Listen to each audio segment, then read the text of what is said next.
Hoy inauguramos la 24ª jornada de drogas. A lo largo de todos estos años, de los cuales 7 he tenido yo la oportunidad de inaugurar jornadas como esta, hemos tratado diversos aspectos, diversas temáticas que orbitaban en torno al mundo de las drogas, de las adicciones. Distintos temas, pero un mismo objetivo. Y este año, digamos que damos una nueva orientación al abordaje del fenómeno de las adicciones, desde una perspectiva que yo creo que se está implementando en todo nuestro entorno, como es lo que es la prevención ambiental. Yo he de reconoceros que cuando se me comentó cuál iba a ser el aspecto concreto que íbamos a tratar este año, dije prevención ambiental, ¿qué es eso? La verdad es que es un término que me resultaba desconocido. Cuando me fueron informando y leí un poco sobre el tema, me pareció una perspectiva tremendamente interesante y yo creo que además de una lógica total. Los individuos, las personas, no somos un ente aislado, estamos totalmente interrelacionados con el entorno, con la sociedad en la que convivimos y no somos en muchas ocasiones incluso autónomos a la hora de tomar decisiones. Aspectos muy diversos como el entorno normativo que nos rodea, el entorno social, el entorno de ocio, mediatizan y en cierta forma pueden dirigir las pautas de nuestros comportamientos. La prevención ambiental precisamente trata de eso y eso es lo que vamos a intentar abordar. Estrategias para incidir en el fenómeno, o más bien intentar paliar el fenómeno de las adicciones en nuestra sociedad. Uno de los ejemplos, además, que me trasladaban como paradigma de lo que es intervención en prevención ambiental era Finlandia. Y en Finlandia, concretamente, han articulado una serie de políticas que van desde lo que es la cúspide, una serie de medidas a nivel macro, articuladas por el Estado, como pueden ser la materia impositiva, desde a la hora de normar lo que es la venta de drogas legales como el alcohol, el tabaco, que influyen muchísimo en el consumo de otra serie de sustancias. Luego también el abordaje a nivel local, que tiene muchísima importancia, y a nivel familiar. La articulación de un sistema bien coordinado y que confluya en un mismo parámetro en esos 3 ámbitos es lo que puede determinar el éxito o el fracaso de las prevenciones ambientales. Y además que es una serie de medidas que no solo contribuyen a influir y de una forma muy determinante en lo que puede ser el consumo de diversas sustancias adictivas, sino que también mediante ese tipo de medidas contribuimos a crear una sociedad, en nuestro caso una ciudad, un Gijón, mucho más cohesionado y mucho más articulado desde el punto de vista social. Las medidas que se recomiendan, pues yo creo que hoy vais a abordar diversos aspectos, algunas de ellas desde la óptica tanto regional como local. Yo creo que van dirigidas en la buena dirección. Lo que pasa es que hay que ser sinceros. Invertir en prevención ambiental exige un gran esfuerzo y una gran inversión. Ofrecer alternativas reales a nuestros jóvenes a la hora de plantearse alternativas al consumo tanto de alcohol, tabaco como otra serie de sustancias exige un gran empeño y una gran perseverancia y también una gran inversión social y económica. Y yo creo que ese es el objetivo y el camino en el que tenemos que implicarnos, pues porque a la vista está que lo que ha sido la prevención tradicional hasta ahora, pues digamos que no se puede decir ni mucho menos declarar que ha fracasado, pero sí que ha arrojado en algunos casos resultados bastante tibios. No me voy a extender más porque realmente yo creo que en las intervenciones y ponencias que vais a tener a lo largo del día nos van a arrojar mucha luz y nos van a dar una información muy preciosa para hacernos una composición del lugar sobre esta temática tan interesante. Me acompaña en la mesa Antonio Morejón, que es el director general de Salud Pública, a quien agradezco su presencia en esta inauguración de la jornada y que se va a dirigir a todos ustedes. Antonio, por favor. Muchas gracias, Eva. Muy buenos días a todas y a todos. La intervención local en el ámbito de las drogodependencias ha venido experimentando un conjunto de cambios en los últimos años que tienen mucho que ver con el cambio de paradigmas en el ámbito de la salud y también con nuevas reflexiones sobre el papel de las administraciones locales en estos nuevos escenarios. Respecto a los primeros cambios de los que hablamos, importantes corrientes de pensamiento científico vienen modificando en las últimas décadas los modelos basados en la prevención de la enfermedad y en la modificación de hábitos de vida relacionados con esa prevención, caminando hacia modelos basados en la promoción de la salud y en la intervención sobre los determinantes sociales que actúan positiva o negativamente sobre el desarrollo de la salud. Surgen así nuevas ideas e iniciativas, entre las que se sitúan la Carta de Ottawa para la promoción de la salud, la estrategia de salud en todas las políticas, la estrategia de promoción de la salud en España y su desarrollo en el ámbito local, y así otras muchas que apuntan hacia nuevos modelos en los que el centro de atención se sitúa en la potenciación de la salud de las personas y las comunidades, en la participación de estas comunidades en las decisiones que afectan a su salud y en la multidisciplinariedad de los ámbitos en los que la salud y sus determinantes sociales pueden potenciarse.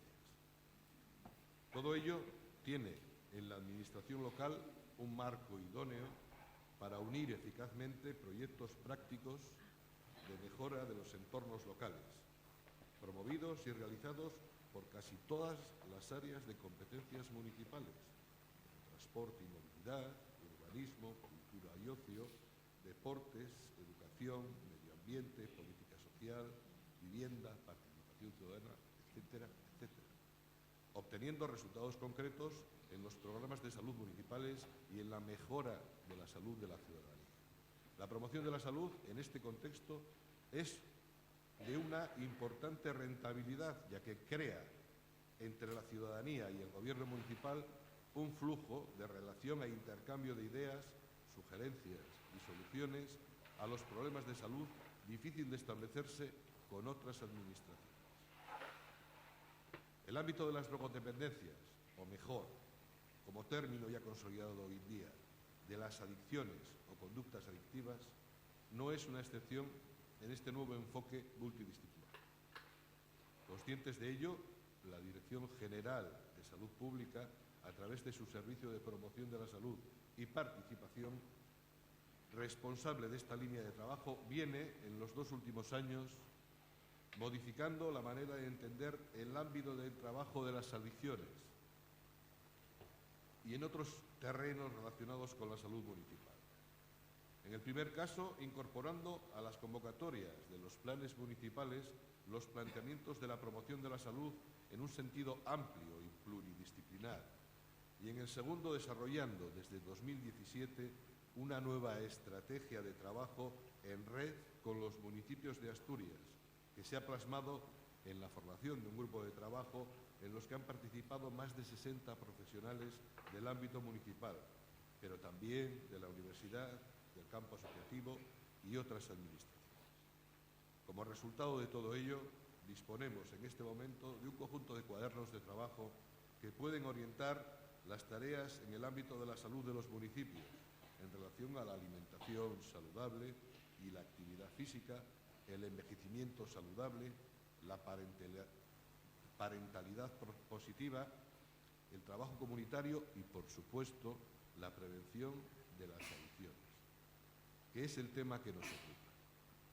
Nos hubiera gustado tener la oportunidad de presentar este último, el cuaderno de trabajo sobre prevención de adicciones, en el marco de esta jornada, pero bueno, quizás o tal vez se pueda hacer en otra ocasión.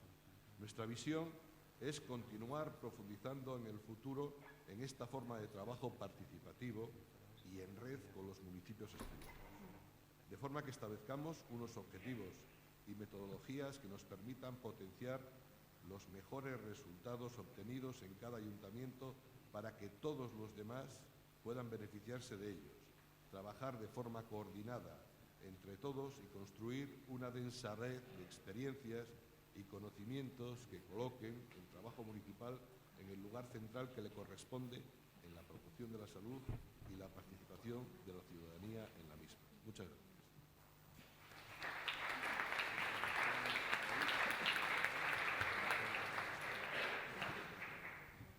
Gracias, Antonio. Bueno, solo nos resta declarar inaugurada esta 24ª jornada de adicciones. Simplemente espero y deseo que la jornada y las ponencias que van a desarrollarse en ella les resulten interesantes. Muchas gracias a todos y a todas.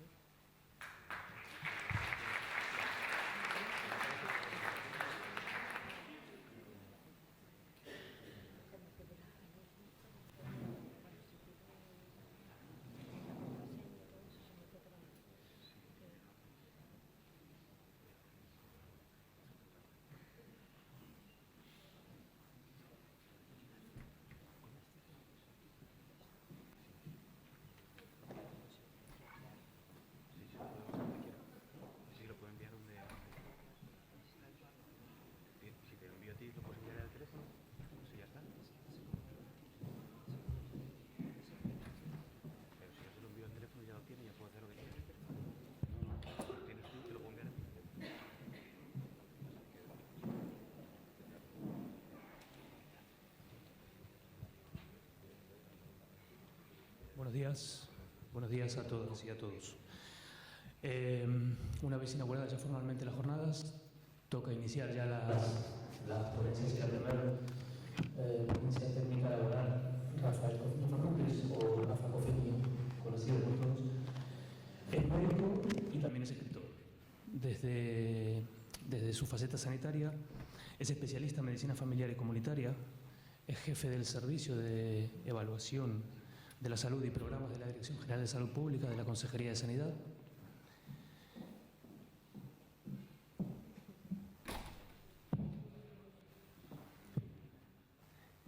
Es profesional asociado de la Escuela Andaluza de Salud Pública y miembro del Comité Académico de la Escuela de Salud Pública de Menorca. También participa desde hace muchos años en la formación del área de salud comunitaria, residentes en medicina y enfermería familiar comunitaria en Asturias. Es autor de diversas publicaciones en revistas y colaborador también en otras publicaciones. Y autor del blog de Salud Comunitaria, un blog muy recomendable para aquellos que estén interesados en introducirse en conceptos vinculados a salud comunitaria. Desde la otra faceta, la de escritor, la faceta literaria, es editor de un blog poético que se llama Contemporáneos y es autor también de 2 libros que relatan las andanzas y las vivencias de un tal Artemio Rulán y también colaborador en otros proyectos editoriales. La ponencia de Rafa ahora se centrará en conceptos que viene estudiando y trabajando desde hace tiempo y que son centrales en la temática de estas jornadas, que son las estrategias locales de intervención y que tienen que ver con los determinantes sociales de salud, que son cuál es su importancia y cómo se relacionan con la salud individual y con la salud comunitaria. Cuando quieras, Rafa. Muchas gracias, Pablo, por... ¿Se oye bien? ¿Sí?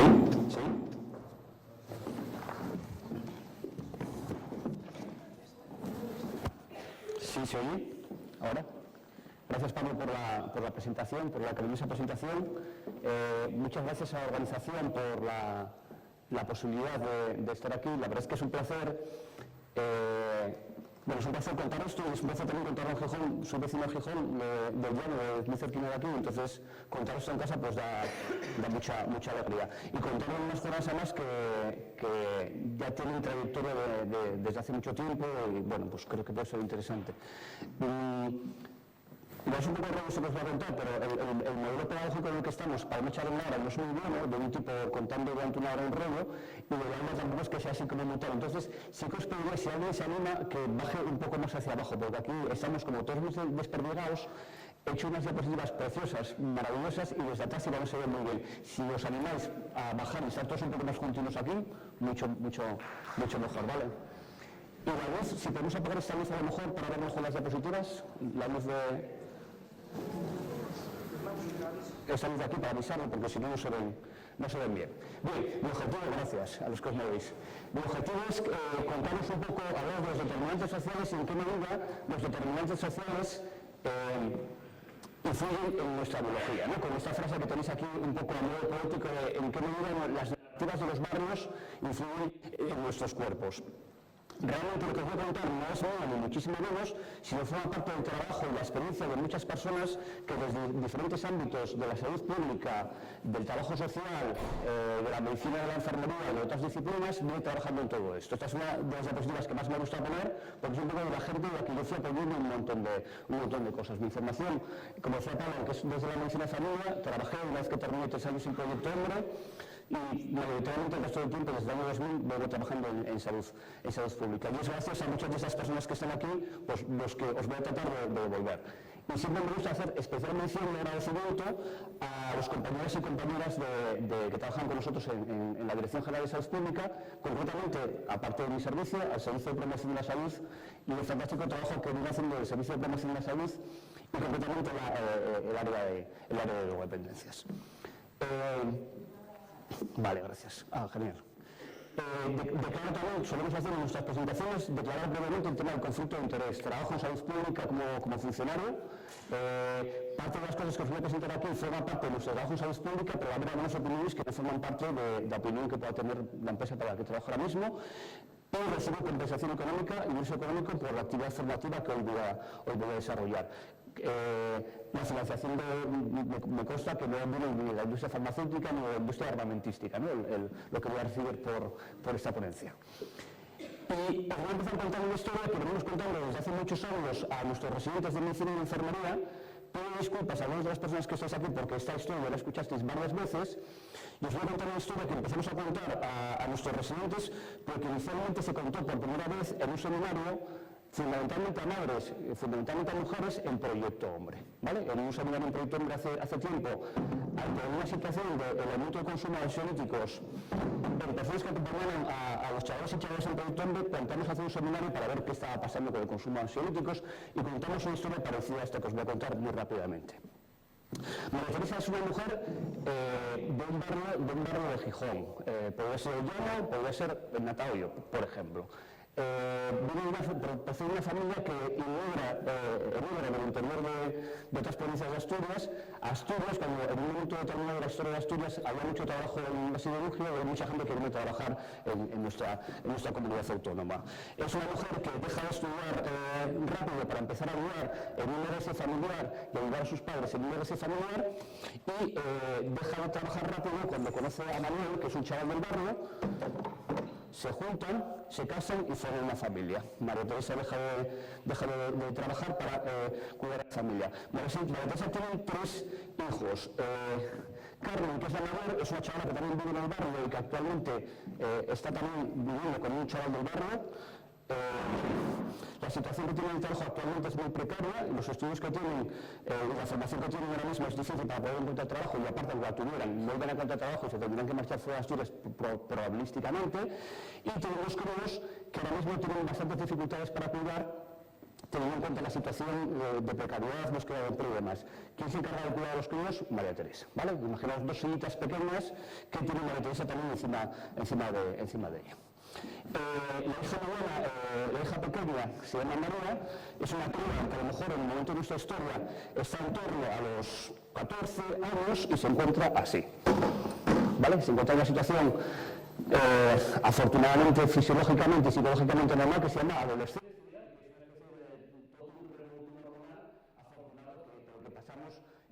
Lo pasamos en algún momento determinado de nuestras vidas que se llama adolescencia.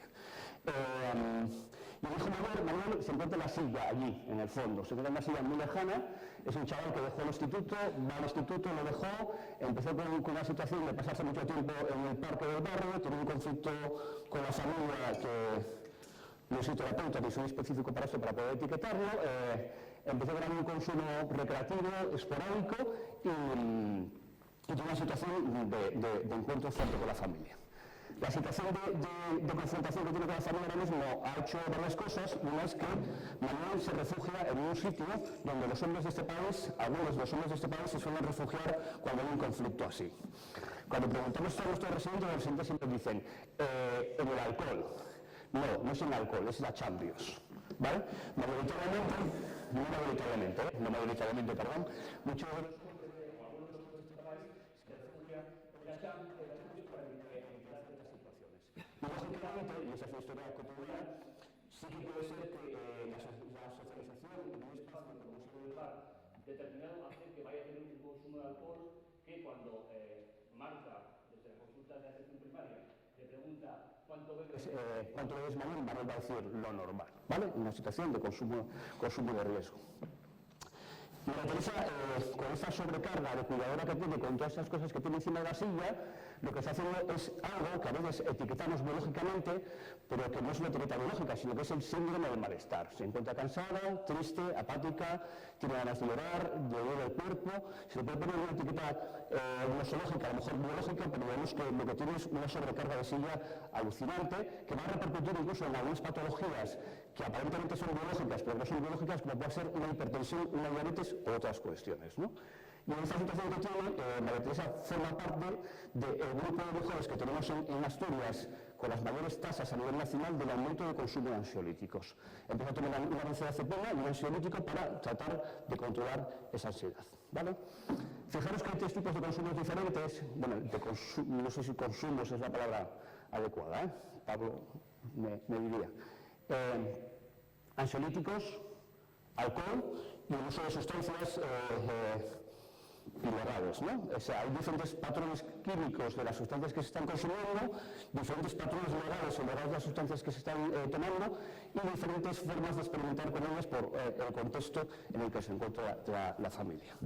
En la intervención que voy a contar no os voy a hablar solamente de drogodependencia, sino que voy a hablar del marco de algo mucho más que son los determinantes de la salud, para tratar, a partir de esa historia, entender algunas de las cuestiones que pueden pasar o que están pasando.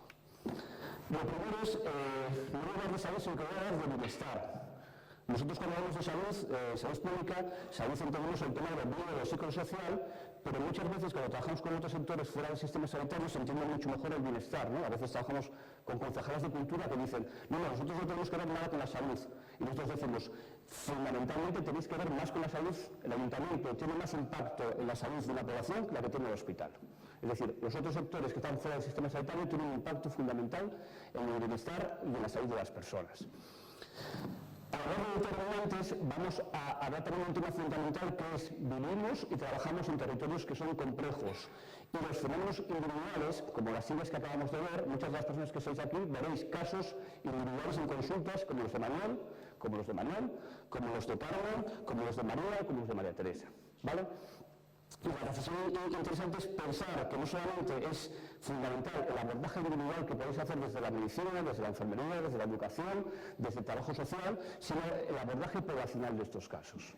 María Teresa nos decía, forma parte de un grupo poblacional con un problema fundamental en nuestra comunidad autónoma. Y el aumento de consumo de ansiolíticos es un síntoma de otras cosas que están pasando que tienen fundamentalmente que ver con la desigualdad de género. Vamos a ver ejemplos de estas siglas ampliadas y la importancia de lo colectivo. Y os voy a poner varios mapas, algunos muy visuales y algunos más epidemiológicos. Mapa de una ciudad muy famosa de Estados Unidos y muy famosa porque sale muchas veces en el cine, con un parque en el medio, que es esto que es aquí, y una isla que se llama Manhattan. Cada puntito rojo que aparece son 20 personas de raza blanca. Las zonas azules son 20, cada puntito son 20 personas de raza afroamericana, las zonas naranjas, población latina, y la zona verde, población asiática. Este mapa se correlaciona perfectamente con este otro mapa, que es qué ocurre si hacemos un recorrido en metro en Nueva York, desde el sur hasta el norte. Vemos el nivel de ingresos en Brooklyn, cómo aumenta el nivel de ingresos en Manhattan y cómo vuelve a bajar el nivel de ingresos en el Bronx. Se correlaciona distribución racial con ingresos socioeconómicos y se relaciona espectacularmente con este tercer mapa, que es el tema de esperanza de vida, es decir, cuánto nos vamos a morir antes de lo que nos corresponde. Y vemos que la gente que vive en zonas más deprimidas, que corresponde en el caso de Nueva York, con distribución afroamericana, se van a morir antes de tiempo. Estas visiones en zoom de cómo vivimos, cómo el código postal tiene relación en nuestra salud, está muy claro en grandes ciudades, en grandes superficies. Y podemos hacer una visión en zoom, pero también podemos hacer una visión pequeñita. Las personas que trabajáis a nivel individual o a nivel familiar o grupal y tenéis oportunidades de ver los domicilios, ver un domicilio, ver el contexto de la vida de unas personas da claves fundamentales de lo que está pasando. Esto es un proyecto artístico de un fotógrafo norteamericano que es fotografiar neveras en domicilios de Estados Unidos. Y nos podemos imaginar qué hay detrás de estas neveras y de las gentes que viven en estos domicilios.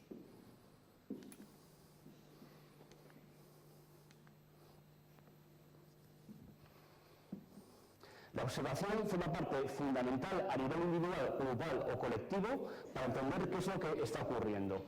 Cuando hablamos de determinantes, el modelo que tenemos en el Observatorio de Salud en Asturias, trabajamos con un modelo que es el modelo County Health Rankings, trabajamos en colaboración con la Universidad de Wisconsin, y nuestro modelo pedagógico es decir lo siguiente: de 100 personas que viven en una comunidad, los factores, los resultados de salud de esa población dependen en un 40% de factores socioeconómicos, como la educación, el empleo o las redes de apoyo familiar.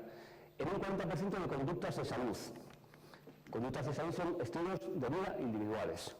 En un 10%, un 20% de la calidad del sistema sanitario y en un 10% del entorno ambiental. El modelo es un modelo aproximado, tiene sus riquezas y tiene sus limitaciones. Y tiene también un tema importante, que es pensar que los compartimentos no son estancos, sino que están, como vais a ver, íntimamente relacionados. La salud pública clásica ha dado mucho énfasis a la responsabilidad individual en el cuidado de la salud. Y esto es un mito en cierta manera, ¿no? Desde luego que es fundamental fomentar habilidades individuales, responsabilidad individual y demás, pero una máxima en promoción de la salud dice es necesario poner las cosas fáciles para que las personas puedan tomar decisiones saludables, ¿vale? Entonces, hay una interrelación grande entre todos los determinantes que van a aparecer en esta diapositiva o en otras que vais a ver. Y otro elemento fundamental es que los determinantes, aunque tiene una palabra muy dura que es determinantes, son factores que se pueden modificar. Es decir, no es algo que nos va a caer de algún sitio y con esto nos quedamos. Los determinantes y la distribución de determinantes de forma desigual puede ser modificable. Y puede ser modificable si aún nuestras intervenciones afectarán a esos determinantes y tendremos diferentes resultados en términos de bienestar, en términos de salud o en términos de aprendizajes en la comunidad. Bien, esa fue una diapositiva clásica de un modelo anglosajón que nosotros utilizamos para hablar de los determinantes de la salud, que es cómo categorizar los diferentes determinantes de la salud, ¿no? con otras cajas que incluyen algunos factores que vimos antes. Siempre cuento eso también, que cuando nosotros presentamos alguna sesión de salud pública al principio, Antonio y Nadia, que vienen de la sociología y de la pedagogía, son compañeros que trabajan en salud pública con nosotros, nos dijeron, bueno, esto de los determinantes ya es muy viejo, ¿no? Nosotros lo llamamos modelo ecológico de Bronfenbrenner, ¿vale? Lo que nosotros llamamos determinantes en el modelo de Darwin y Bellhead, otras disciplinas lo llaman modelo ecológico de Bronfenbrenner, que es un modelo muy interesante para explicar varias cuestiones que vais a ver, que es la importancia del microsistema, que es la familia donde vivo, el mesosistema, que sería el vecindario o el entorno barrial, que de alguna forma me educa y también me soporta, y el macrosistema. Es decir, esto, ¿no? Un macrosistema, entorno político, económico, social, mesosistema la familia y mesosistema, el vecindario de la comunidad local y microsistema la familia. Esta sería la foto del modelo ecológico de Bronfenbrenner. ¿Vale? Esta es la foto en la que yo crecí y donde yo viví, en un patio en el llano donde me eduqué, en la calle donde crecí. Pasé parte de mi infancia en este patio, que era el patio de mis abuelos paternos. Mi microsistema era esta casa del primero derecha, donde yo salía al patio a jugar con mi hermana. la casa del tercero derecha donde vivían mis padres y también el segundo izquierdo y el cuarto derecha donde pasé bastante tiempo jugando. Es decir, mi micro y mesosistema, donde mis experiencias, mis aprendizajes y ciertos procesos educativos se generaron, es en ese entorno del micro y mesosistema. El macrosistema era un macrosistema muy interesante, ¿no? El macrosistema era un sistema que pasábamos de una dictadura a una época de transición, con cambios democráticos importantes y con cambios de estructuras públicas fundamentales. Yo cuando iba al médico de pequeño, el médico no nos sentábamos en el médico, sacábamos un número de la pared y el médico nos veía de pie. Yo había compañeros y compañeras trabajando en aquel momento por el modelo de salud pública y el sistema sanitario para poner sillas en las consultas y que los pacientes se pudieran sentar en las consultas. Es decir, ese era el micro, el meso y el macro. La perspectiva de determinantes de la salud tiene algo interesante también que es pensar en las causas de las causas, que es decir, dónde están los síntomas y cuál es la causa etiológica del problema. Aunque mi presentación va a ser muy teórica sobre el tema de los determinantes, realmente todo lo que voy a decir es para tratar de responder una pregunta, que es ¿cómo podemos trabajar juntas en los territorios para mejorar el bien común? Esa es la respuesta fundamental del modelo teórico. Y el modelo teórico lo que trata de desgranar es la importancia del trabajo intersectorial desde diferentes modelos teóricos y desde diferentes modelos prácticos. Y lo resumo con esta diapositiva real. Esta es la diapositiva real de la industria farmacéutica vendiendo una benzodiazepina en los años 70. Lo que dice la diapositiva es, no puedes liberarla, no puedes conseguir liberarla, pero por lo menos puedes conseguir que esté menos ansiosa. ¿Vale? El modelo lo que pone claramente es decir, es un modelo posibilista terrible, perverso, donde dice no puedes conseguir liberarla, pero podemos darle una medicación para que esté menos ansiosa. Bien, es importante pensar incluso si nuestras intervenciones al día de hoy siguen siendo sintomáticas o etiológicas, es decir, si van hacia las causas de las causas. Se ha avanzado en este sentido. Hemos incorporado incluso modelos diferentes de educación para la salud, por ejemplo, donde trabajamos en la utilización de técnicas no farmacológicas para controlar la ansiedad. Ahora mismo hay un tema que está bastante en boga, que es el tema del mindfulness, que es decir, vamos a dar soporte y apoyo para utilizar las técnicas farmacológicas, no farmacológicas para controlar la ansiedad. Pero entonces la pregunta interesante es, ¿todas estas nuevas intervenciones realmente rascan en las causas de las causas y hacen una reflexión y un empoderamiento de dónde está la raíz de los problemas? O simplemente es una forma de dar un abordaje sintomático quizás más acertado, ¿no? Porque es menos medicalizador. Desmonto en dos o tres diapositivas el tema de que la salud es un asunto individual. Un antiguo consejero de Cataluña decía esto, que como también señaló Cantón, ¿no? cuando presentamos un día esto en consejería, tiene dos grandes errores. Uno es un gran error de modelo neoliberal diciendo que la salud es un bien privado. Y lo segundo es que depende de uno mismo. ¿Vale? Es decir, no depende de uno mismo. No solo depende de uno mismo. Pero no solamente se equivoca el antiguo consejero, sino también se equivoca Valentín Fuster, que es una especie de gran pensador o líder en temas de salud. Valentín Fuster, en una editorial en El País, en un artículo en El País, habla de esto y empieza diciendo, desde pequeños hasta que nos morimos, somos responsables de nuestra salud. No, Valentín, no. Tienes muy buen flequillo, tienes un pelo privilegiado, eres un cardiólogo muy bueno en la Clínica Mayo o en Monte Sinai, pero realmente no solamente somos nosotros responsables de nuestra salud. Es decir, cuando tenemos que empujar esta piedra de Sísifo de riesgos para nuestra salud, aparte de la fuerza que poseen nuestras manos a nivel individual, va a depender mucho de la pendiente en la que estemos. Y la pendiente depende con el entorno donde María Teresa está creciendo, se está relacionando, o está viviendo, y esa pendiente es relacionada con riesgos ambientales, educativos, clase socioeconómico o desigualdad de género. Y eso es muy interesante para la reflexión de dónde y cómo debemos actuar. Cuando María Teresa sale al barrio con sus nietos y aparte está empujando a la silla de su madre que rompió una cadera y que fue ella la que se encarga de cuidar a la madre, porque hay una frase del sistema patriarcal que te dice, a una madre como una hija no la puede cuidar nadie. Entonces ella es la que asume el tema del cuidado. Cuando se enfrenta con todo esto, por mucho que diga el antiguo consejero o porque diga Valentín Fuster, ella dice, mirad, está bien lo que me contáis, ¿no? Pero el autocuidado es muy jodido cuando te levantas a las 6, te acuestas a las 11 y no has dejado de hacer cosas para los demás. Por eso, importante el tema de reflexionar sobre, desde luego que es importante los estilos de vida, pero es mucho más fundamental hacer énfasis sobre las condiciones de vida donde están las personas. O eso que nos decía una compañera de Cantabria, una compañera de enfermera y antropóloga, tan bonito decir, parece que a veces hemos desistido en transformar los mundos, en transformar las sociedades, y que nos estamos empeñando en transformar los cuerpos, ¿no? En obligar a la gente a transformar los cuerpos cuando el énfasis lo tenemos que poner en otros puntos. Os voy a contar un estudio muy bonito para volver a ejemplificar el tema de lo micro, lo meso y lo macro. Estudio que se desarrolla en el Reino Unido con una cohorte de críos y crías en los años 70. Lo que se estudia es el desarrollo cognitivo en esos niños con diferentes puntos de medición. Se mide a los 22 meses, se mide luego a los 5 años y se mide casi cuando tienen 9 años. Y lo que se mide es cómo evoluciona el desarrollo cognitivo en estas cohortes de críos. Pero se va a hacer poniéndonos las gafas de equidad y concretamente viendo cómo es la evolución en niños de familias de un nivel socioeconómico altos y en niños niños y niñas de clase socioeconómica baja. Lógicamente, vamos a empezar con las familias de nivel socioeconómico alto. Hay críos que están en un percentil alto y otros que están en un percentil bajo, ¿vale? La evolución es la siguiente. O sea, esta es la medida a los 3 años y medio y esta es la medida a los 9 años.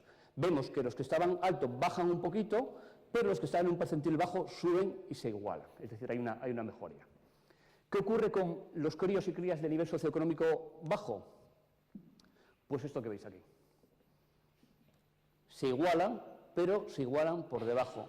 Llama muchísimo la atención la bajada espectacular de los que estaban con un desarrollo cognitivo alto. ¿Por qué? Desde el punto de vista del microsistema, puede ser que haya un fracaso del microsistema en este sentido. Y podemos pensar que las opciones educativas, culturales o económicas que tienen ciertas familias ha favorecido una mayor estimulación temprana en estos grupos de aquí y ha hecho que las familias ricas haya subido un poquito más y aquí que haya bajado, ¿vale? Probablemente hay aspectos con la lectura, no sé qué, que hayan mejorado. Pero lo que es muy interesante desde el punto de vista de lo macro es lo que señalan Feinstein y los autores del artículo, es qué ocurría en el Reino Unido en esta época. Y es un momento en que las políticas de recortes recortan de forma espectacular los sistemas públicos que financian la atención temprana. De tal forma que aquellas familias que lo micro no soportan el tema de estimulaciones, lo macro tampoco lo permiten, con lo que solamente determinadas familias con acceso educativo a sistema privado van a poder conseguir este incremento. El resultado final es generar niños y niñas con diferentes situaciones cognitivas y con diferentes velocidades. Esto, en un sistema público universal y con garantías universales, no ocurriría esta brecha, ¿no? Como en otros países nórdicos.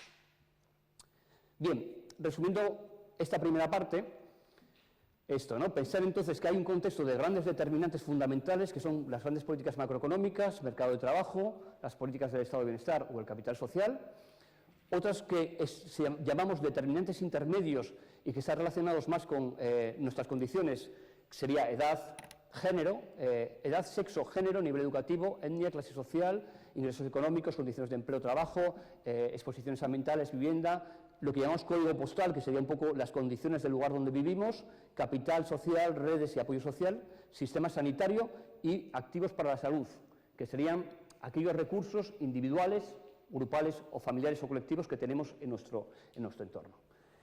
Insisto en pensar que muchos de estos factores, quitando yo creo que edad y sexo o etnia, el resto son modificables, ¿vale? Son totalmente modificables.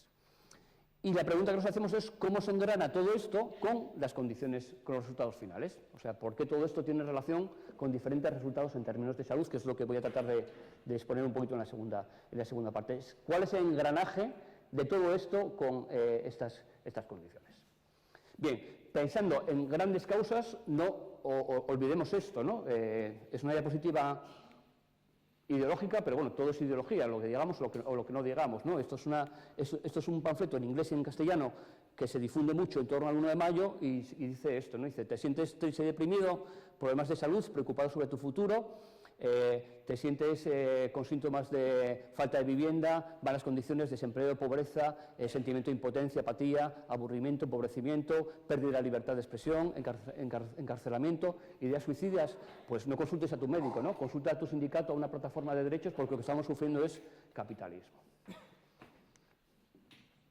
Bien, paso a hablar del engranaje de lo social con nuestra biología y con nuestros cuerpos a través de la hipótesis del estrés social, que es una hipótesis que trabajan diferentes autores también desde diferentes modelos teóricos.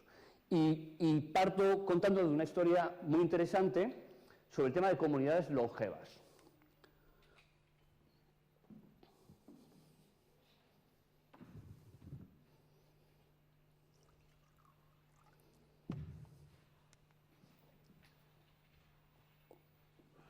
Roseto es un pueblecito de Pensilvania fundado por inmigrantes italianos que venían de otro pueblecito italiano que se llamaba Roseto.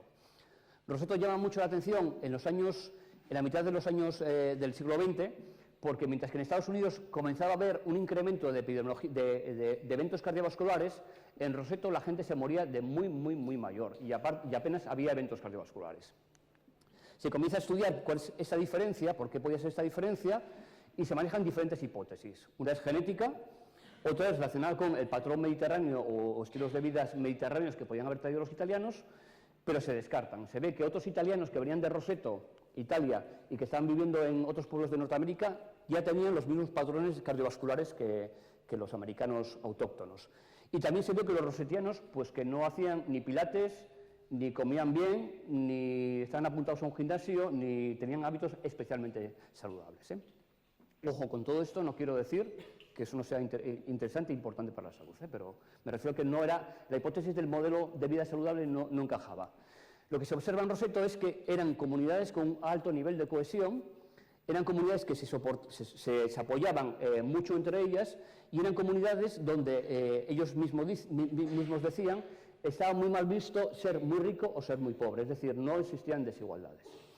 Lo interesante de la historia de Roseto y de otras comunidades similares que estudia gente como Ikiro Kawachi, que trabaja temas de capital social en Harvard, no solamente es esto, sino es ver cómo cuando hay cambios de modelo y las comunidades empiezan a competir y en siguientes generaciones de Roseto empiezan a construir casas individuales, a competir quién tiene el mejor coche y a hacerse sociedades más individuales, es cuando en el año 80 aparece el primer evento cardiovascular en una persona joven en Roseto. Eso tiene relación también con otro estudio interesante, que es el estudio de la cohorte de Whitehall. Whitehall es una calle de Londres donde están los principales ministerios del Reino Unido. Se planteaba decir, bien, sabemos que la pobreza extrema o la riqueza extrema puede generar desigualdades de salud, incluso por temas privativos o carenciales. Pero ¿qué ocurre, por ejemplo, con una comunidad como los funcionarios, que tenemos una nómina todos los meses, ¿no? ¿Cuál es lo que ocurre con los funcionarios que tenemos una nómina a fin de mes? Se estudia la mortalidad por enfermedad coronaria en hombres, luego veréis un estudio en mujeres, para ver cómo era la mortalidad. Y se observa lo siguiente, estos serían las clases más altas de los funcionarios, que es el personal directivo, y estos serían las categorías profesionales más bajas, por ejemplo los celadores. Y se observa que hay una diferencia de mortalidad, mueren más por mortalidad coronaria las categorías profesionales más bajas. La primera hipótesis es, bueno, pensamos que tienen peores estilos de vida las categorías profesionales más bajas, es decir, fuman más, se alimentan peor o hacen menos actividad física. Y lo interesante es que cuando se estudia eso y se ajusta por factores de riesgo, se dice, sí, realmente las categorías profesionales más bajas tienen peores estilos de vida, pero esa diferencia de estilos de vida no explica toda la mortalidad. Hay algo más vinculado a esa diferencia de mortalidad, que autores como Wilkinson y Marmot van a relacionar con la pérdida de la capacidad de control de nuestras vidas, o dicho de otra forma, en otro término, la pérdida de empoderamiento de nuestras vidas.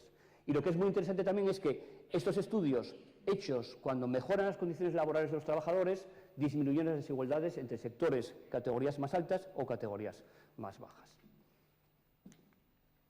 Dicho de otra forma, aportan los investigadores del estudio, un fumador que está en una categoría profesional más baja tiene más riesgo de enfermedad coronaria que un fumador que está en un nivel superior. Pero fijaros, un no fumador que está en una categoría profesional baja tiene un riesgo mayor de enfermedad coronaria que un no fumador que tiene un nivel superior.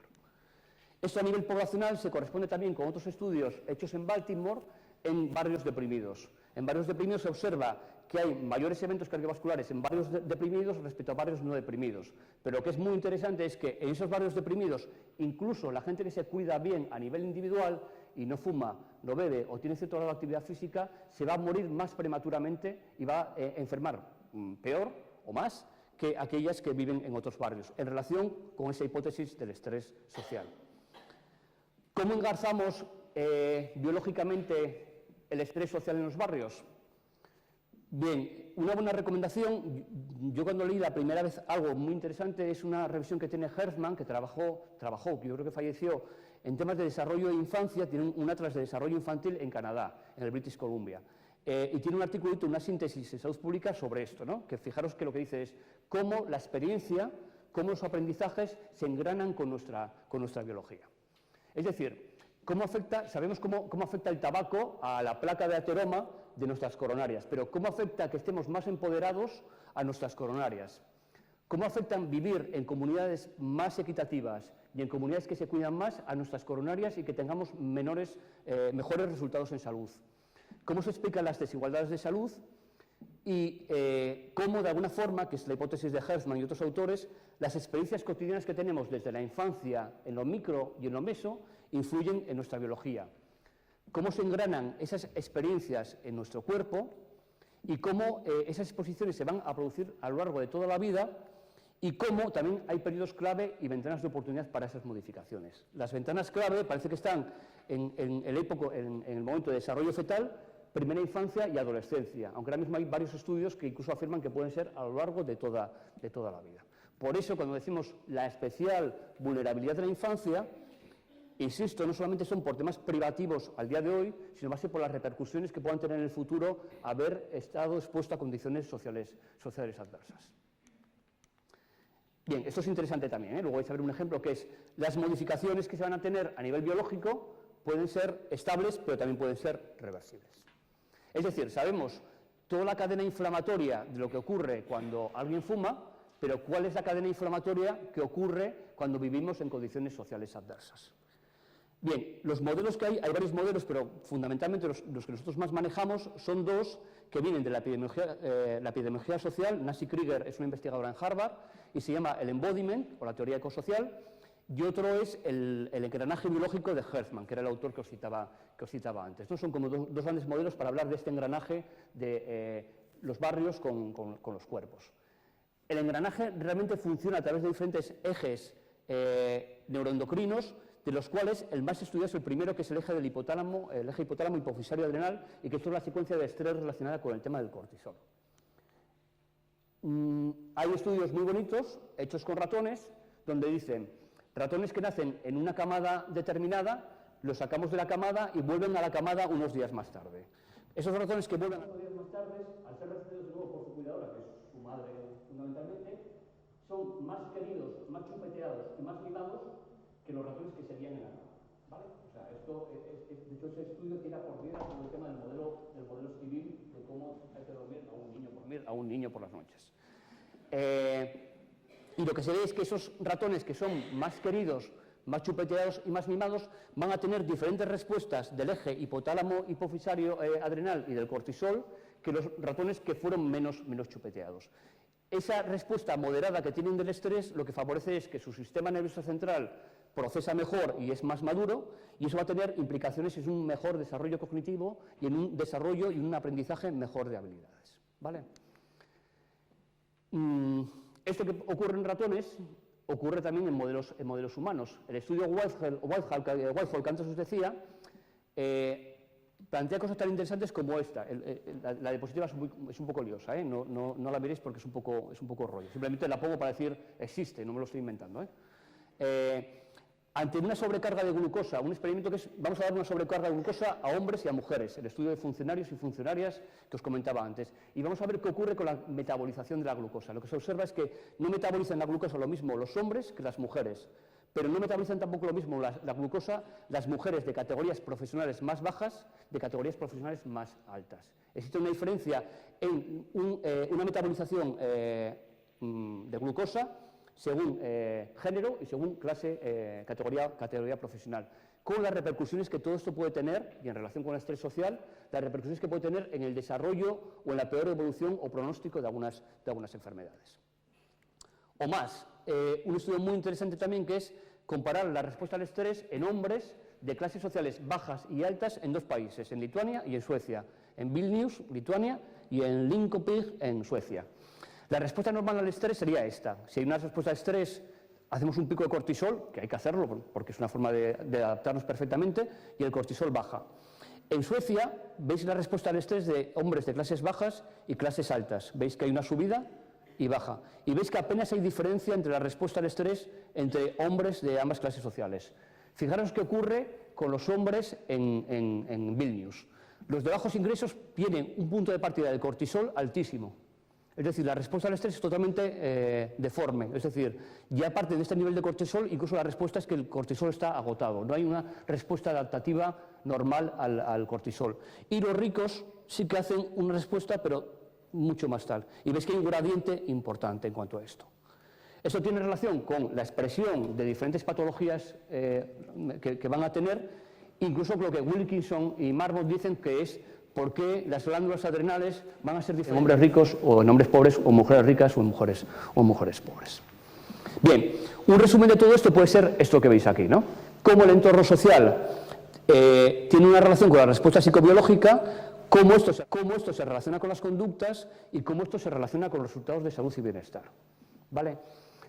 Ojo, porque toda esta matraca que os estoy contando, fisiopatológica y neurobiológica, al final, y no olvidemos, aunque no es el objetivo de la intervención, es pensar dónde podemos y dónde debemos actuar. ¿Vale? O sea, el tema es que tengamos una comprensión fisiopatológica, neurobiológica de lo que puede estar pasando, pero lo que no debemos olvidar es en qué punto de toda esta secuencia es fundamental que podamos y debemos actuar. Y doy un salto más adelante para decir cómo nosotros solemos utilizar siempre una frase también muy visible, que es lo del código postal es más importante para tu salud que el código genético, ¿no? Realmente no solamente esto, sino que el código postal puede modificar tu código epigenético. Y os los voy a explicar con un ejemplo muy tonto y muy sencillo. Bien, este es el testamento, esto que leéis aquí, es el testamento que dejó un bisabuelo mío hace muchos años cuando se murió.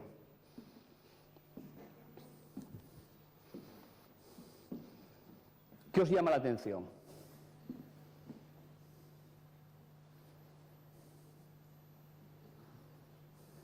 Y hay varios que lo sabéis. ¿Os llama algo la atención?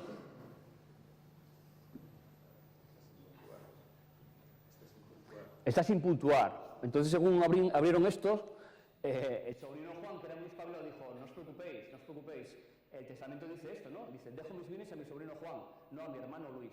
Tampoco jamás pagues la cuenta al sastre, nunca, de ningún modo, para los jesuitas. Todo lo dicho es mi deseo. Y Juan dijo, la herencia es mía. Pero el sastre llegó y dijo, no, la puntuación no es correcta. La verdadera puntuación de la frase es, dejo mis bienes a mi sobrino Juan, no. A mi hermano Luis, tampoco, jamás. Páguese la cuenta al sastre. Nunca, de ningún modo, para los jesuitas. Todo lo dicho es mi deseo. Pero en la historia había alguien que era mucho más listo que todos los demás, que eran los jesuitas. Y los jesuitas dijeron, ¿dejo mis bienes a mi sobrino Juan? No. A mi hermano Luis, tampoco, jamás.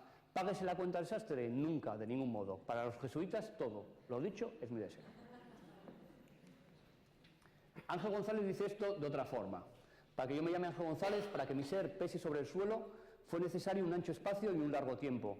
Hombres de todo el mar y toda tierra, fértiles vientres de mujer y cuerpos y más cuerpos fundiéndose incesantes en otro cuerpo nuevo. Ángel González cuenta de otra forma diferente cómo el material genético que traemos se viene pasando de generación en generación en cuerpos de hombres y mujeres que al final, al día de hoy, el DNA que tenemos en nuestras células, empaquetado en nuestros cromosomas, en nuestros núcleos, se expresa a través de esta herencia que es la genética. Esa herencia que es la genética, que viene en ese núcleo empaquetado en cromosomas y que se lee con un texto determinado de cuatro bases que según cómo se vayan juntando expresa el código genético, tiene un matiz importante, que es, aunque el texto sea el mismo, según cómo tengamos unas tildes o unas comas o unos puntos de interrogación, se puede leer de forma muy diferente. Es decir, aunque ese texto sea el mismo, como veáis en el texto de la herencia, puntuarlo de una u otra forma hace que la lectura y la expresión patológica o no patológica de ese código genético sea diferente. Y eso es la epigenética, ¿vale? La epigenética sería la forma de interaccionar nuestro medio ambiente con nuestro código genético. Existen diferentes modificaciones epigenéticas, yo no soy nada experto en esto y tampoco es momento de contaros el rollo. Existen como tres tipos de modificaciones epigenéticas. Una es que la forma en la que se enrollan los cromosomas es más laxa o más dura, y entonces la lectura de esos cromosomas es de una forma diferente de otra. Hay otra forma, que es la más estudiada probablemente, que es la metilación del DNA, que es que hay un grupo metilo que se mete aquí y hace que la lectura también del DNA sea diferente. Actualmente hay muchísimos estudios, no sé si evidencias, pero por lo menos sí que muchos estudios que señalan cómo exposiciones tóxicas, exposiciones ambientales, deficiencias nutricionales en los primeros periodos, durante el periodo fetal o primera infancia, producen modificaciones epigenéticas. ¿Vale? O sea, nacemos con un código determinado, con un texto, pero esas deficiencias nutricionales o exposiciones tóxicas, por ejemplo, a tabaco o alcohol, hacen que aparezcan comas en sitios donde no tenían que estar y que va a darnos problemas el día de mañana. Y lo más interesante es esto también, que los ratones que fueron más chupeteados, más mimados y más queridos, también recibieron tildes y comas que modifican su código genético. Es decir, vivir, crecer en entornos más protectores ha hecho una modificación de su epigenética para hacerlos más protectores, ¿vale? Y al revés, tenemos estudios, no de causalidad todavía, donde dicen cómo personas que estuvieron expuestas a condiciones socioeconómicas adversas en la infancia van a tener una modificación epigenética, sobre todo relacionada con esa metilación del DNA. ¿Esto para qué es interesante? Y con esto ya voy cerrando, no sé cómo voy, Pablo, si voy bien. Exposoma es una palabra que se utiliza en epidemiología, que es una palabra un poco fea, ¿no? Sería nuestras experiencias o las exposiciones que tenemos en lo micro, en lo meso o en lo macro, y que está relacionado con exposiciones nutricionales, tóxicas, medioambientales, y sobre todo hoy lo que más nos interesa por esta historia que estáis viendo aquí es estrés social, condiciones sociales adversas y también entornos protectores, ¿no? Comunidades, barrios o pueblos que cuidan, factores biológicos y otros. Estas exposiciones interaccionan con nuestro genoma, pero sobre todo interaccionan con el epigenoma. Eso va a tener relación con la respuesta que tenemos inflamatoria del sistema inmune, la respuesta neuroendocrina y todo esto en la regulación de conductas y en la expresión final, de resultados de salud o de bienestar, ¿vale? que vendrían aquí. Esto, pues si alguna vez lo escucháis, porque es un tema que está muy de moda, es lo que se llama carga alostática. Actualmente hay varios estudios que dicen cómo medir la carga alostática, que es una forma de medir en análisis sanguíneos como patrones inflamatorios relacionados con situaciones de estrés, ¿no? Por ejemplo, y para ver un poco sobrecargas que puede haber en este sentido. Los estudios son muy interesantes porque incluso hay ya metilaciones estudiadas en determinadas secuencias genéticas relacionadas con aspectos que confieren vulnerabilidad y aspectos que confieren resiliencia. Es decir, cómo la modificación de vulnerabilidad o resiliencia se relaciona con metilación del DNA y con la regulación del eje hipotálamo hipofisario adrenal. Y cómo, aquí veis un ejemplo de diferentes modelos que puede haber en modelos animales o modelos humanos, cómo todo esto se aplica o hay investigaciones avanzadas. Por ejemplo, cómo la disminución de los cuidados postnatales o diferentes situaciones de adversidades sociales durante la gestación tiene relación con estrés y con impactos epigenéticos. Por ejemplo, cómo en modelos animales, sobre todo en primates, dice cómo categorías dominantes modifican por dominio, violencia y presión la epigenética de las categorías de rangos inferiores, ¿no? Cómo hay cambios en la metilación del DNA y cómo hay más aumento de riesgo de enfermedades crónicas.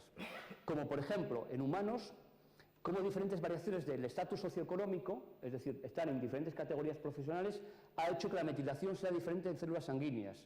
Cómo diferentes metilaciones tienen relación con niveles socioeconómicos más bajos y con expresión en el futuro de patologías como la depresión, o cómo la reversibilidad de lo que os comentaba, intervenciones de parentalidad positiva pueden modificar epigenética, ¿vale? O sea, cómo determinadas intervenciones educativas, protectoras o de refuerzo pueden producir modificaciones epigenéticas.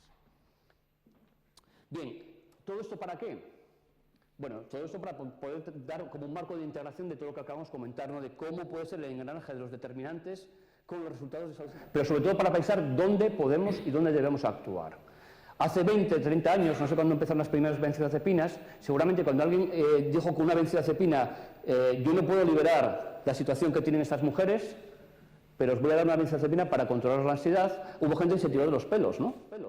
Y dijo, ¿qué estamos haciendo? Estáis haciendo una locura porque estáis actuando a nivel sintomático. Estáis actuando en la respuesta inflamatoria, estáis actuando aquí, pero no estáis actuando sobre las causas de las causas. Actualmente hay una línea de innovación muy potente, y va a ser mucho más potente en los próximos años, que es investigación de fármacos epigenéticos. Entonces lo que van a decir es, va a haber poblaciones que tengan, por lo que sea, metilación o no metilación del DNA. Entonces, la forma de poder conseguir equilibrar todo eso va a ser utilizando fármacos epigenéticos que metilen o desmetilen el DNA. Esto no es una locura, ¿eh? O sea, dentro de 20 años o 30 años habrá gente contando esto mismo seguramente que yo estoy contando aquí. Y diremos, pero ¿cómo hemos sido tan burros de no poder actuar sobre las causas de las causas y sobre realmente los problemas reales, que es donde tenemos que actuar, ¿no? Ojo, con esto no quiero decir que sea necesario compatibilizar intervenciones a todos los niveles, pero siempre sin caer en el reduccionismo y el posibilismo de actuar solamente sobre esto y no actuar sobre esto. Y termino con esto, ¿no? O sea, un buen resumen para plantearnos todo esto y sobre todo para vosotras que trabajáis en el ámbito de lo social, en el ámbito de estructuras que abordan causas de las causas, en el ámbito de los determinantes y en el trabajo desde asociaciones o instituciones que trabajan muy directamente en barrios, pensar esto, ¿no? Si los principales factores que influyen en la salud, en el bienestar son sociales, las principales soluciones también deben ser sociales y políticas. Nada más y muchas gracias.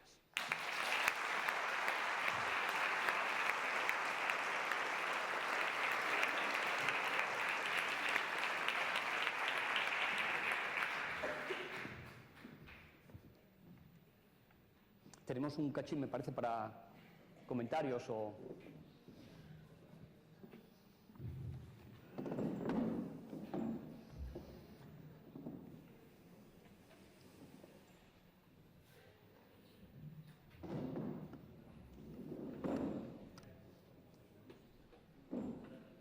Insisto en mi papel de no ser experto en casi nada de lo que dije, sino solamente tratar de ser divulgador de algunas de las cuestiones, ¿eh? No es por excusarme si las respuestas no aciertan. Pues yo creo que han sido muchas cuestiones.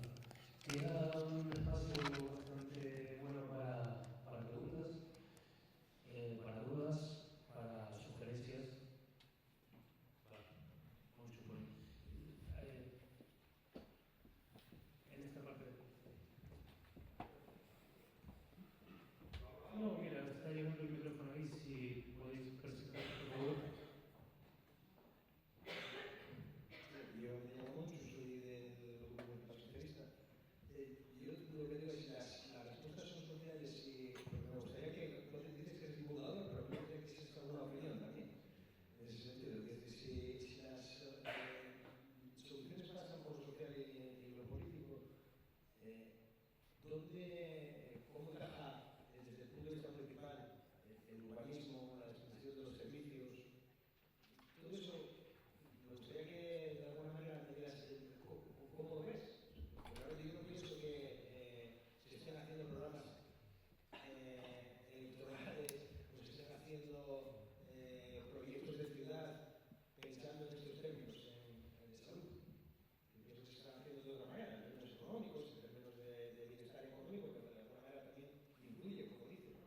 Pero no sé qué peso tienen los profesionales de la salud a la hora de diseñar una ciudad, que es el espacio, el ecosistema donde vivimos.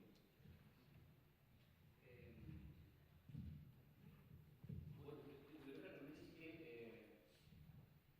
creo que los avances, o sea, lo que hay que hacer es porque tampoco no tengo la capacidad de hacer un análisis detalle de la ciudad, pero sí que es cierto que, aunque no sabes, por ejemplo, al principio, ¿no? Muchas veces trabajamos mucho con municipios y los laboratorios en Asturias, y a veces cuando nos reunimos con diferentes sectores de urbanismo, deporte, igualdad, participación y demás, dicen, no, esto no es salud, nosotros no llevamos el tema de salud. Y si realmente sí que llaman el tema de salud, entendido como bienestar, ¿eh? Igual, el término salud son todas las políticas, pero es un término confuso, quizás es una colonización que hicimos los sangulistas de un término y quizás entiendo que hablamos de bienestar y todas las políticas.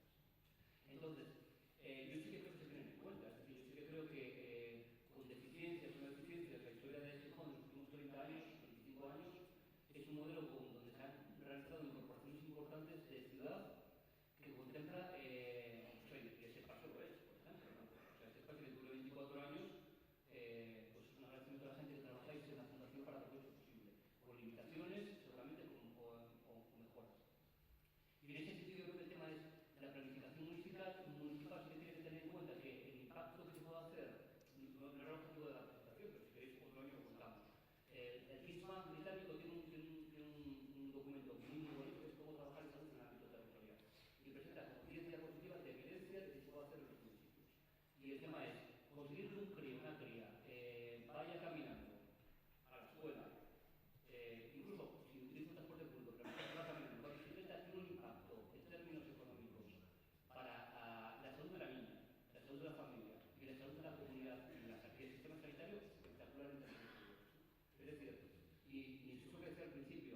un buen diseño municipal que integre temas de urbanismo, temas de igualdad, temas de empleo, temas de solidaridad, temas de visibilidad, tiene un impacto en términos poblacionales mucho más que lo que tiene un hospital. O sea, en nuestro caso tenemos un sistema sanitario privilegiado, pero pese a todo el impacto sanitario sigue siendo solamente de un 10 o un 20% en lo que es el bienestar de la población, ¿no? ¿Qué requiere esto? Pues requiere que políticamente las concejalías se articulen. O sea, nosotros ahora mismo tenemos ejemplos en Asturias de ayuntamientos que están funcionando, yo creo que todos estáis funcionando con líneas muy interesantes, ¿no? Pero el tema fundamental es responder a esta pregunta: ¿cómo estamos trabajando juntas para mejorar el bien común? Políticamente y técnicamente, ¿no? Porque sí que vemos municipios donde hay cierta sintonía para trabajar de forma coordinada, pero no hay espacios de coordinación real, ¿no? Donde a veces las limitaciones políticas o las fronteras políticas limitan algunas cuestiones, o donde técnicamente no existen espacios de trabajo común entre diferentes técnicos, ¿no? Esto es importante también, porque a veces, pues no sé cómo se ocurre en los municipios, a nosotros en la consejería nos ocurre muchas veces, ¿no? Que trabajamos, incluso aunque trabajamos con buen rollo y buena coordinación, las estructuras y arquitecturas que tenemos de trabajo de coordinación no son realmente de participación y es muy difícil trabajar con objetivos comunes. La experiencia ahí en otros sitios es, por ejemplo, en Barcelona, ¿no? En marzo estuvimos en Barcelona en una jornada de participación comunitaria presentando un poco las experiencias, en una jornada de acción comunitaria, y es un tema fundamental es cómo diseñamos espacios de coordinación en el ámbito local para trabajar ámbito político, ámbito técnico y el movimiento ciudadano, ¿no? El organizado y el no organizado. O sea, es un tema fundamental. Y insisto, ese es el elemento fundamental para que las cuestiones mejoren, ¿no? O sea, los problemas no están... El ejemplo de la diapositiva... Bueno, el ejemplo de María Teresa, si hay compañeras que estáis en primaria, lo veis, ¿no? O sea, muchas veces la consulta se llena de cuestiones que no vamos a poder abordar desde las consultas. O sea, el abordaje está en otros niveles, ¿no?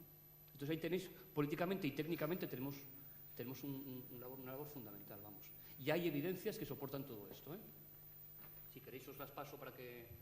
Hay documentos ahora mismo de los británicos en este sentido de decir cómo generar espacios verdes tiene un impacto espectacular en la obesidad infantil. O sea, la obesidad infantil no tenemos que comernos la cabeza con protocolos en pediatría. O sea, eso es una forma que puede ser interesante, pero la obesidad infantil, la forma es abordar las causas de la obesidad infantil, que están en otro nivel diferente, que tienen relación con educación, con familias, con las condiciones en las que las familias ahora mismo viven y demás, ¿no? O sea, el tema es mucho más complejo, pero más potente en ese sentido, sí.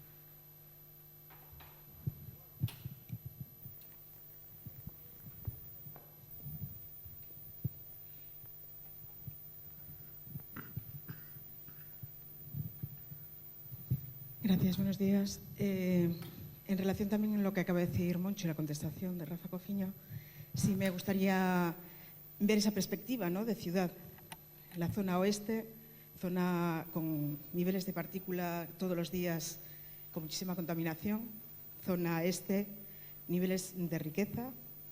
Por tanto, dos elementos fundamentales, la contaminación en la zona empobrecida o de desventaja social o deprimida, y la zona este, pues gente con niveles adquisitivos importantes, ¿no?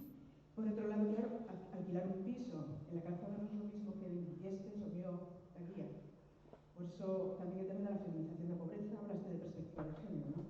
Yo creo que también esto hay que verlo desde ahí, ¿no? Las mujeres, por tanto, alquilarán con más facilidad por los niveles de renta en la zona de la calzada que en la zona de Viesques. Dijiste algo que a mí me impactó en ese momento, ¿no? Cuando te estaba escuchando, que es los niveles de contaminación que pueden estar absorbiendo los fetos tendrán una posterior consecuencia. Es decir, lo que estamos dejando pasar en este momento como ciudad, estos niveles tan altos de contaminación, repercutirán negativamente en la población del futuro.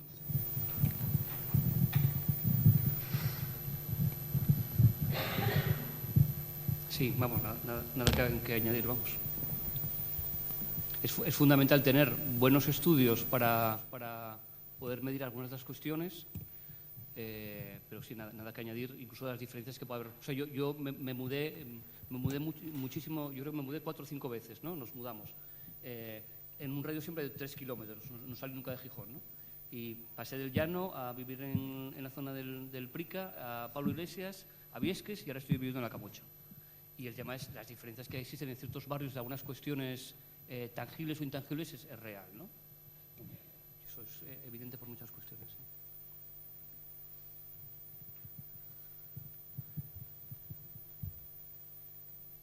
¿Alguna otra pregunta? ¿Algún comentario? Sí.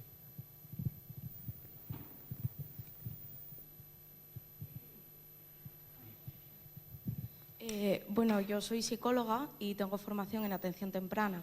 En el caso de lo que hablábamos de los niños sobre la contaminación, estáis hablando de que podríais, mediante medicación, cambiar los resultados de la contaminación en los niños dentro de un futuro, con la investigación que estáis haciendo. Bueno, no la estamos haciendo la investigación. Lo que os presento no son estudios que estamos haciendo nosotros, que están haciendo en otro sitio. Lo que plantean los fármacos epigenéticos es, cuando hay alguna exposición determinada y se modifica la epigenética, los fármacos epigenéticos pueden modificar la epigenética, pero no modifican la contaminación. Ya. O sea, me refiero que el ejemplo es, a otro nivel, la diapositiva es decir, yo te doy algo que te va a modificar la epigenética, pero no estoy modificando la situación que genera tu modificación epigenética. ¿Sí? Sí, O sea, un ejemplo, Marmot, que es alguien que os citaba, que trabaja mucho el tema de desigualdades, lo contaba con otro ejemplo muy sencillo, ¿no? Él era clínico y trabajaba en un hospital. Entonces decía que en urgencias venía la gente, ingresaban por determinadas patologías, en el hospital mejoraban espectacularmente y los volvían a mandar a sus condiciones de vida. Cuando las condiciones de vida no eran buenas, volvían a ingresar.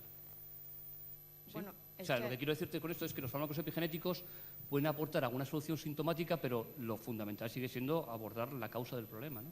Es que actualmente no hay recursos. En el caso de los niños más pequeños, por ejemplo, no llegan a tener atención en logopedia porque, por ejemplo, los sistemas de atención temprana están saturados.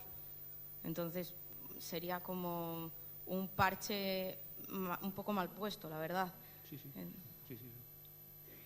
Sí, la cuestión es que, por ejemplo, ¿por qué tiene, bueno, es una pregunta, supongo que muchos ya tenéis la respuesta, ¿no? Voy a hacer una pregunta retórica, pero es ¿por qué invertimos en esas innovaciones tecnológicas o no invertimos en otro tipo de atenciones, ¿no?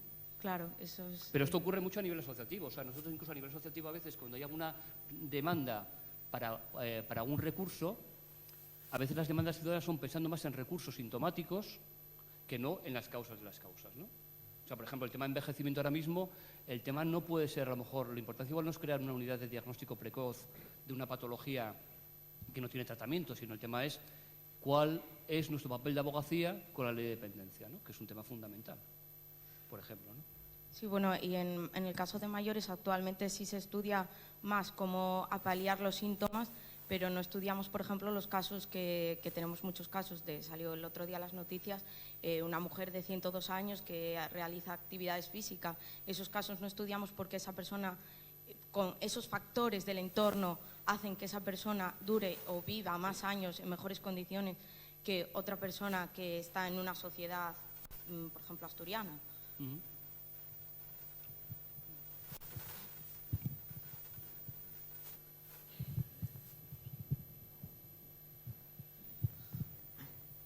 Y si hay ya experimentos que se han hecho, como el caso de Natahoyo aquí en Gijón, de terapia con mujeres, que demostró que mujeres que llevaban mucho tiempo de muchísimas pastillas, de repente casi dejaban el tratamiento o lo minimizaban.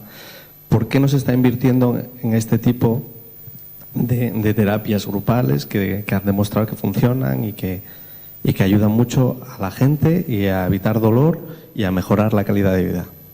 ¿Qué crees? ¿Cuál crees que es cuál es tu opinión? No, yo no lo entiendo, yo simplemente no lo entiendo. ¿Tan potente es la industria farmacéutica? No solamente es un tema de industria farmacéutica, que también puede serlo. O sea, de hecho, ahora sabéis que el lobby de la industria farmacéutica a su sector, ya no es el sector solamente profesional sanitario, sino es el sector asociativo y ciudadano, ¿no? Ahora mismo el lobby farmacéutico tiene una potencia muy fuerte en asociaciones de pacientes. Entonces, pero no solamente yo creo que es la industria farmacéutica, es un poco el propio proceso de formación y reflexión que tenemos como profesionales sanitarios, pero también como ciudadanos. O sea, nosotros cuando trabajamos este tema de los determinantes, algo muy interesante es generar un proceso de reflexión con la ciudadanía sobre este tema de los determinantes, ¿no? Porque muchas veces en nuestros consejos de salud, que funcionan ahora mismo, cuando vamos al consejo de salud, a veces el foco es el sistema sanitario. No quiero decir que no sean problemas, pero podemos hablar de la lista de espera, la necesidad de un nuevo escáner para no sé dónde, más pruebas diagnósticas, que me hagan chequeos no sé cuánto y demás. Pero muy pocas veces la reivindicación ciudadana es hacia otros determinantes fuera del sistema sanitario. Yo creo que es un tema importante es hacer esta reflexión de forma conjunta, ¿no? Porque esto va a hacer abogacía para que ese tipo de intervenciones sean posibles. O sea, por ejemplo, que yo creo que son muy necesarias, O sea, el síndrome de malestar que expresa María Teresa, ahora mismo una intervención fundamental, quizás no es una intervención de nivel salud mental, sino es una intervención tipo procesos correctores comunitarios, terapia de reencuentro o procesos comunitarios. Existen comunidades autónomas donde esto se ha priorizado. O sea, Andalucía ahora mismo trabaja con grupos socioeducativos que coordina trabajo social desde atención primaria con este tipo de expresiones del malestar, ¿no? ¿Qué ocurre? Que se tiene que dar una serie de... Nosotros llamamos que se tiene que dar una especie de conjunción planetaria. Tiene que haber interés político, tiene que haber interés técnico, que defendamos técnicamente bien la pertinencia de este tipo de intervenciones, y también tiene que haber abogacía ciudadana por poder conseguirlo, Y también hay que pensar una cosa, que es en un escenario de recursos limitados, que tenemos un escenario de recursos limitados, que vamos a priorizar. Porque, claro, la cuestión es, si yo quiero introducir ese tipo de intervenciones, eso va a tener un coste.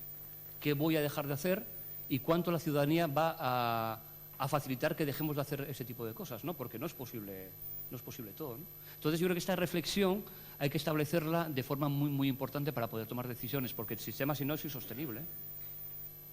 Insostenible, vamos.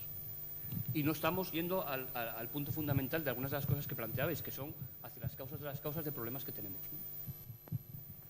Aquí me parece que estabas levantando la mano. Si podíamos ver, por favor, la diapositiva de dejo mis bienes a Juan, todo el texto ese que estaba sin puntuar, que lo estaba escribiendo y... Vale, gracias.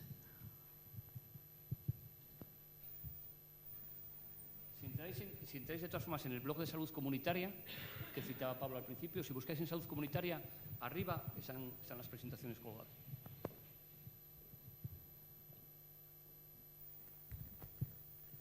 Luego otra aquí, espera que... Buenos días. Bueno, quiero agradecerte la intervención que has hecho, sobre todo porque incorporar la parte de digamos, de algo más cuantificable o más medible, como la acción del eje hipotálamo hipofisario en determinadas acciones luego de la vida, como el estrés, cómo reaccionamos ante ello, cómo podemos resolver situaciones o cómo podemos abordar determinadas situaciones de la vida en función de nuestro rango a nivel socioeconómico. Yo creo que a veces clarifica muchas veces determinadas apuestas que algunos profesionales hacemos sobre las intervenciones que son necesarias. Y en ese sentido, sí quería preguntarte,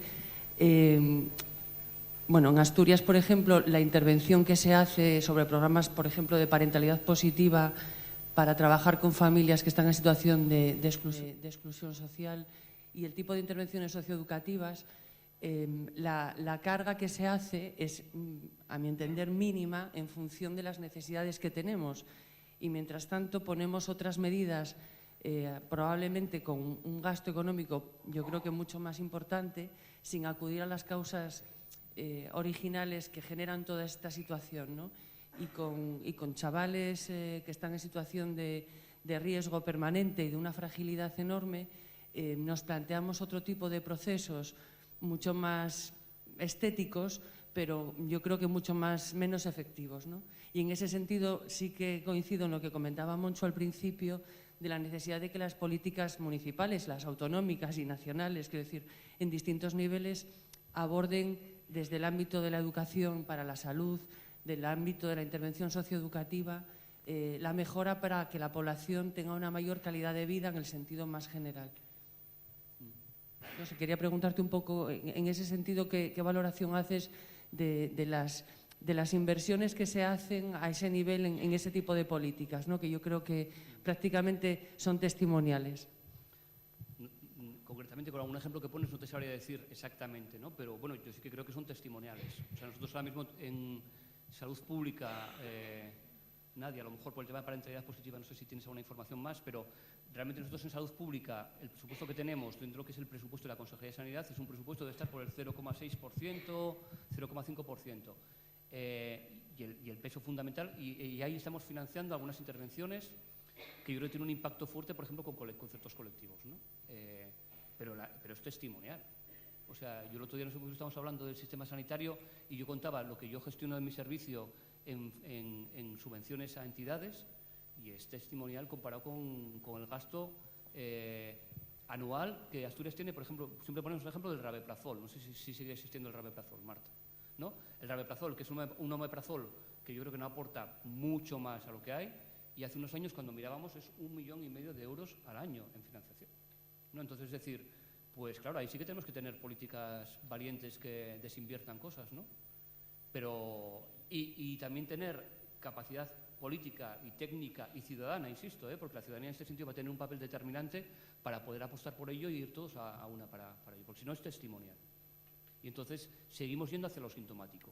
En ese sentido también yo creo que sí que es un aspecto muy relevante, es la formación.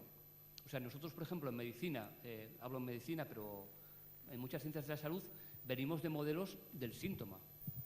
Y estas cosas nos suenan a chino totalmente, ¿no? Tú cuando dices que lo importante que puede ser una intervención de parentalidad positiva, de atención temprana, además, no tenemos idea de qué supone esto, ¿no? No tenemos ni idea del peso que tienen otros sectores en mejorar el bienestar. Y eso requiere formación y reflexión. Y eso requiere un modelo diferente o sea, hay muchos compañeros en medicina que se van a jubilar o a morir sin haber visto a un paciente en condiciones reales, sin haber entendido que el contexto donde viven las personas, su barrio, su domicilio y demás, tiene una influencia significativa en lo que es la salud, ¿no? Y eso yo creo que es un tema de cambiar modelos de formación, ¿no? Incluso cambiar modelos de formación como este. O sea, este modelo no es un modelo pedagógico formativo de que yo os eche una chapa durante una hora, ¿no? O sea, requerimos modelos de aprendizaje significativos y modelos de pedagogía real, ¿no? Pero totalmente de acuerdo con lo que dices, sí. Santos. Sí, hola Rafa. Que, mira, yo te oí hace poco tiempo y me gusta oírte siempre y me provoca casi siempre la misma reflexión, ¿no? Hoy estaba a punto de no preguntarlo, ¿no? Pero digo, vamos a ver, la conjunción planetaria, ¿no? Ponemos otra vez a quiénes son los agentes o los agentes que salimos de ser pacientes y nos convertimos en agentes, ¿no? Y en esa conjunción planetaria hay como una parte, es decir, del tramo de la secuencia, ¿no? Que es la parte del diagnóstico, ¿no? Por entendernos aquí qué pasa, ¿no? Es decir, aquí qué pasa. Y seguramente que toda ciudad, Gijón, nuestra comunidad autónoma, incluso nuestro país, ¿no? Pues nos gustaría tener una foto, ¿no? Aquí qué pasa realmente, ¿no? Porque decimos, bueno, están, digamos, el código postal, están los barrios. Decías ahora, va a haber profesionales que se mueran sin haber visto cuál es la nevera ni cuál es el entorno, ¿no? Físico que le rodea, ¿no? Relacional, ¿no? Roseto. Pero ¿cuál es el diagnóstico? Es decir, ¿dónde está la herramienta? Que la herramienta podemos serlo todos, podemos ser la conciencia, podemos ser la formación, ¿no? Pero un poco ordenada, que también nos dé la imagen, nos dé la foto, nos dé el diagnóstico, ¿no? Porque probablemente a veces nos podemos quedar paralizados y meterlo en el archivo en el cajón, pero el diagnóstico, aquello que nos dice cómo estamos, es siempre muy revelador, ¿no? Y hay que hacer un ejercicio voluntario de esconderlo, ¿no? De taparlo, pero si no quieres hacer ese ejercicio voluntario lo vas a tener que tener presente ahí, y eso puede ser para la clase política, para quienes están comprometidos socialmente, para los agentes tal, para los activistas, para todo el mundo, ¿no? Entonces, no sé si, y no me quiero enrollar más, es decir, es posible hacer diagnósticos más allá de exposiciones, y hablabas de la crítica a este formato, ¿no?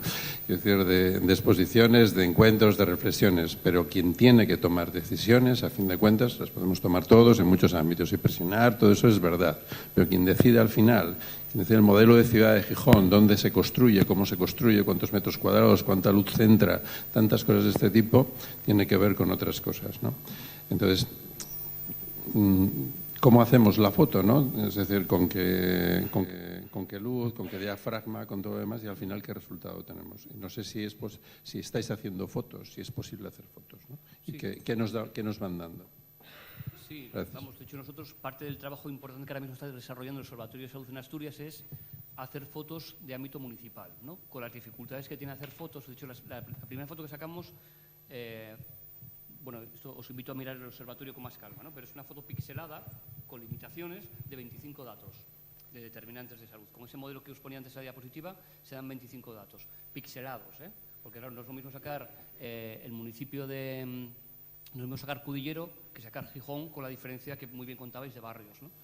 Esa foto pixelada muchas veces nos sirve para poder empezar a generar conversaciones, por lo menos para dar herramientas a quien trabaja en el territorio, ¿no? Entonces, hay gente que trabaja en los territorios que tiene que tomar decisiones y ya sirve para tomar decisiones. Y aparte de esa primera foto hay más fotos locales, o sea, muchas veces ya hay diagnósticos locales hechos con aproximación de determinantes, puede haber alguna investigación hecha sobre algún tema en concreto y demás.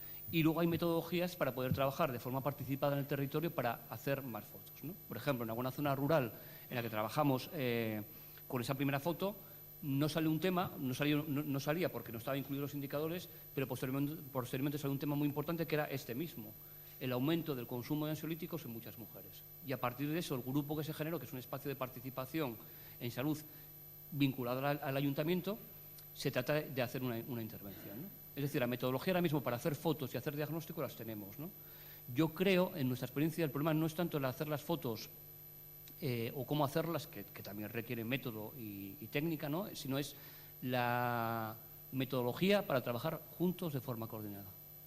O sea, realmente lo que estamos haciendo, este proceso no es más ni menos, para la gente que va de trabajo social, que los procesos de desarrollo comunitario de Marchionni desde hace muchos años, con metodologías más de rapid appraisal, para hacer técnicas más rápidas de diagnóstico que vayan vinculadas a la acción. Son los BOP trabajando temas de acción comunitaria.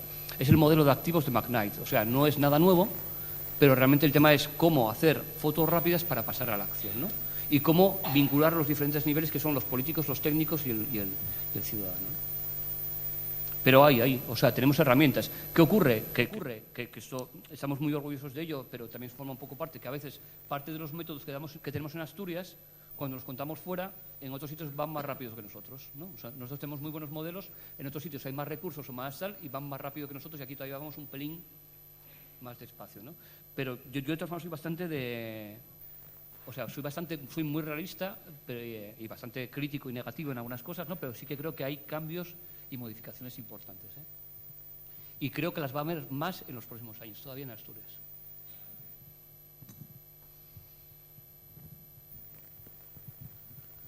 ¿Alguna pregunta más? Estamos en tiempo ya. Vale. Bueno, nada, damos por terminada esta primera charla. Yo creo que sí que no fue una chapa para nada, fue algo bastante lúcido que nos sirve de catalizador para pensar más en intervenciones etiológicas desde lo colectivo y no tanto en lo sintomático. Muchas gracias, Rafa. Gracias.